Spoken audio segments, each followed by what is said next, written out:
I like covering games like these. It's a nice little breather from some of the more heavy-hitting, large-scale games.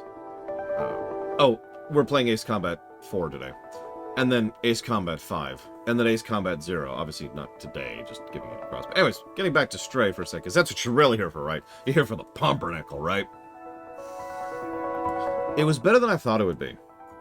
This is actually the best point-and-click adventure game we've reviewed, and we've reviewed quite a few, I think 11 total so far, which is not exactly shabby given our thing. I think, obviously, we have a lot more games like platformers, to both 2D and 3D, as well as RPGs, but we've covered quite a few point-and-click adventure games.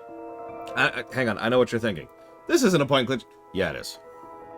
Everything about the style and approach and design of this game is a point-and-click adventure.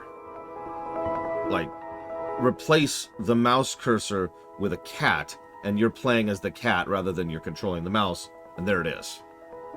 I've heard some people call this a platformer, and, no. No offense, just no. Anyways, this game surprised me. It did still have the same problem most point-and-click adventure games have, which is every now and then it's just like, what the hell am I supposed to do here? There's no map, there's no mini-map, there's no guidance, there's no walkthrough, there's no quest log, there's just figure it out, and it's like, And there were a couple moments where I need to either Google something or ask someone in chat, hey, where can I find such and such? But those moments were few and far between. And I know that sounds kind of like an insult, and it sort of is, but that puts it ahead of the pack when it comes to most point-and-click adventure games. So only a little irritating. And honestly, while there are a few control issues and a few frustration issues, especially early on, since this is the hardest game ever made, points if you get it, other than that, no, I was kind of with it. And the game did a lot really well in the narrative axis. Really good tension, excellent music design, excellent music utilization. The atmosphere was great. The story of the main protagonist, aka the robot, was actually very interesting. They didn't really delve too much into the philosophical side of it, which I actually think was a good thing. It just lets it sit there and percolate, and we can make up our own minds on who they are and why they're doing what they're doing and all that fun stuff. It's just the journey of this person trying to escape from the underworld and open up the way back, you know, open the gates, so to speak, so everyone can get free.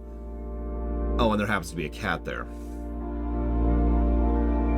This game sold at least 3.7 million copies, which, if you know anything about that, is absolutely bonkers good numbers. At the moment you hit 7 digits is the moment you have a very well-selling game, so props to them for that. But this isn't a cat game. The cat is a vehicle for the actual structure of the game itself. There's some little side stuff you can do as a cat, which is cute, and people like cats, so it's sold. That's cool, and I'm with that, because there's a good game underneath here. But I mention all of this because if you're playing this game expecting to play a cat game, this is not it.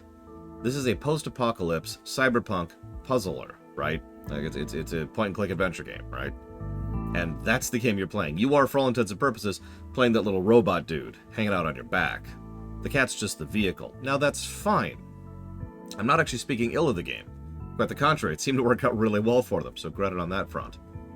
But I just feel like getting that out there because I haven't seen anybody else talking about that.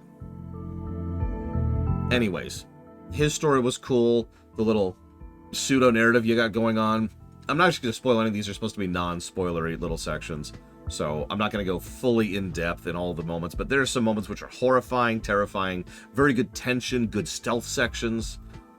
There's a great moment where you lose all your kit. There's a great moment where you're given even more kit to be able to fight back against your enemies. It's got good pacing.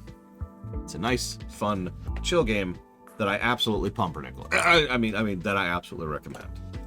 Now let's go jump into another relatively short game from a little bit further back. This one's back in the PS2 era, and we'll see what I think of that one. See you around.